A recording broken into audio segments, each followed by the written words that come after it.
Tout a commencé par un message que j'ai encore du mal à digérer.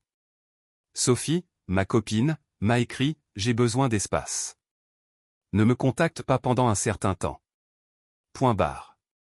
Et le plus dingue ou le plus douloureux, c'est que peu de temps après, elle s'affichait sur les réseaux en train de poster des photos de vacances avec son ex.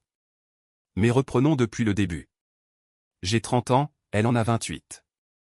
On était ensemble depuis presque 2 ans, et on vivait dans mon appart depuis 1 an.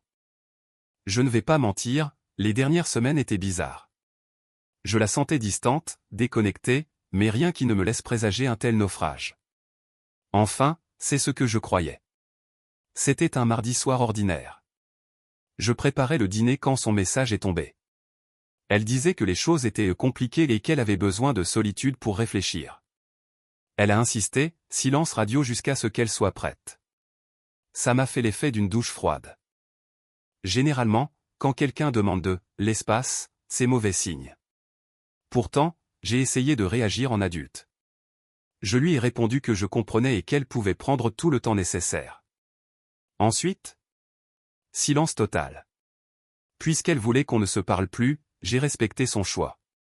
Pendant les jours qui ont suivi, je me suis mis à récurer l'appart de fond en comble. Pas que ce soit sale, mais j'avais besoin de m'occuper l'esprit. J'étais paumé, blessé. Je me demandais ce qu'elle entendait par « compliqué ». Le boulot était ma seule distraction jusqu'au vendredi. Je scrollais sur Instagram quand j'ai vu qu'un ami commun avait identifié Sophie. Et là, le choc, grand soleil, plage, cocktail, et elle, tout sourire dans les bras de Marca, son ex de 29 ans. Celui-là même dont elle m'avait juré qu'il appartenait au passé. La légende disait un truc du genre « On vit notre meilleure vie, escapade sur l'île. » Retrouvailles. Mon sang n'a fait qu'un tour. Donc, avoir besoin d'espace pour réfléchir, ça voulait dire vacances sous les tropiques avec son ex pendant que moi, je restais sagement à la maison à respecter son silence? À ce moment-là, quelque chose a switché en moi. La douleur s'est transformée en une clarté glaciale. Ce n'était pas de la rage aveugle, c'était une logique brutale. Elle ne voulait pas réfléchir, elle voulait que je ne sois pas dans ses pattes pendant qu'elle testait un retour avec son ex. Et pendant ce temps, c'est moi qui payais l'appart et qui assurais ses arrières, comme un plan B silencieux. Je me suis dit, tu veux de l'espace? Parfait, je t'en donne. Le grand ménage. Le lendemain matin, j'ai appelé un serrurier. J'ai changé tous les verrous de l'appartement. Ça m'a coûté 250 $, et honnêtement, c'est le meilleur investissement de ma vie pour ma tranquillité d'esprit. Sa clé est devenue inutile instantanément. Ensuite, il y avait le problème de la voiture. Il y a 6 mois, la vieille caisse de Sophie a rendu l'âme. Elle avait besoin d'un véhicule fiable pour son job en marketing digital. Comme elle avait un dossier de crédit catastrophique, j'ai décidé de l'aider. J'ai acheté un Mazda CX-5 d'occasion, très correct, pour environ 8 000 $.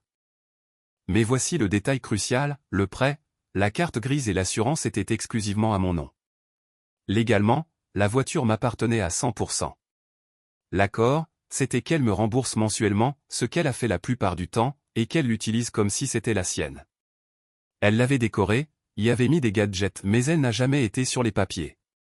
J'ai pris le double des clés et j'ai conduit jusqu'à un concessionnaire qui rachète des voitures cash. J'ai expliqué que j'étais le propriétaire et que je voulais vendre. Après une vérification rapide, ils m'ont proposé 6 500 $. J'ai signé les documents préliminaires et j'ai laissé la voiture là-bas.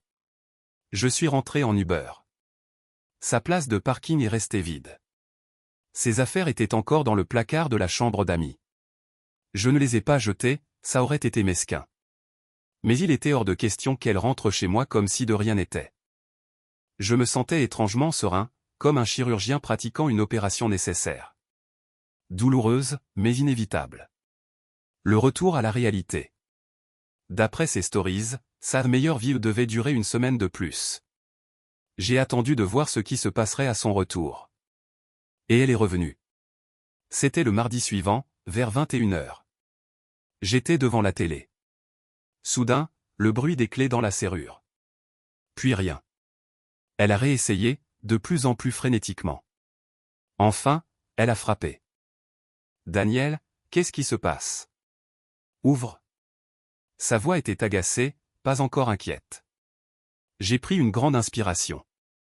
J'ai entrouvert la porte en laissant la chaîne de sécurité. Elle était là, bronzée, avec sa valise, l'air irrité. Ma clé ne marche pas. T'as fait quoi à la serrure? Je l'ai changée, j'ai répondu calmement. Elle a écarquillé les yeux. Quoi? Pourquoi t'as fait ça? Tu as demandé de l'espace et pas de contact. Je te l'ai accordé. Définitivement. Son visage est passé de la confusion à la colère. De quoi tu parles? J'avais juste besoin de temps.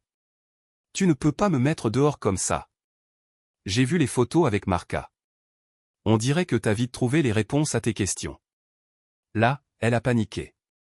C'était juste un voyage. Ça ne voulait rien dire. On est juste amis. J'ai levé un sourcil. Des amis qui partent en escapade romantique pendant que le petit ami reste à la maison. Arrête ton char, Sophie. Daniel, ne sois pas ridicule. Laisse-moi entrer, mes affaires sont là. Et elle est où ma voiture? Elle a regardé le parking vide. Elle est où ma voiture? Elle s'attendait vraiment à ce que tout soit resté en l'état. Primo, c'est mon appartement. Secondo, la voiture n'a jamais été à toi. Elle est à mon nom et je l'ai vendue. Elle est au garage. Elle est restée bouche bée. Tu l'as vendue? Tu n'as pas le droit. J'ai payé pour cette voiture. Tu as payé pour l'utiliser, Sophie. Tu ne l'as pas achetée. Le titre est à moi. La vente est en cours. Elle a pété un câble. C'est de la folie. Tu me voles. Je vais appeler la police. J'ai haussé les épaules. Vas-y, appelle-les. Explique-leur que ton ex a changé les serrures de son propre appart après que tu lui as demandé de ne plus le contacter pour partir avec un autre ex. Et tant qu'à faire, dis-leur qu'il vend une voiture qui est enregistrée et assurée à son seul nom. On verra ce qu'ils en pensent. Elle a baissé son téléphone. Elle était coincée. Son visage est devenu sombre. Tu es un monstre. T'as tout manigancé. Je l'ai fixé dans les yeux. Moi? C'est toi qui as organisé des vacances avec ton ex en me demandant le silence total. J'ai juste respecté ta demande et agi en conséquence. Tu n'as pas le droit de me mettre en pause dans ma propre vie pendant que tu vas voir ailleurs. Le dénouement. Le reste s'est passé dans un mélange de drame familial, sa sœur et sa mère s'en sont mêlées, et de menaces juridiques bidons. Elles ont essayé de me faire passer pour le méchant auprès de nos amis communs. J'ai perdu quelques connaissances au passage, mais honnêtement, c'était un bon tri sélectif. Ceux qui comptent connaissent la vérité. Elle a même essayé de m'attaquer en justice via un avocat de seconde zone pour dommages émotionnels et pour récupérer l'argent de la voiture. Mon avocat leur a envoyé une réponse cinglante avec toutes les preuves, titre de propriété, message de rupture, photo de ses vacances. Ils ont vite compris qu'ils n'avaient aucune chance et ont lâché l'affaire. Aujourd'hui, 2 mois plus tard, le calme est revenu. Sophie est retournée vivre chez ses parents et passe son temps à se plaindre que la vie est injuste. De mon côté, j'ai repeint le salon, changé les meubles qu'elle avait choisis, et je me sens enfin chez moi. Elle voulait de l'espace? Elle a fini par avoir tout l'espace du monde. Elle a joué, elle a perdu.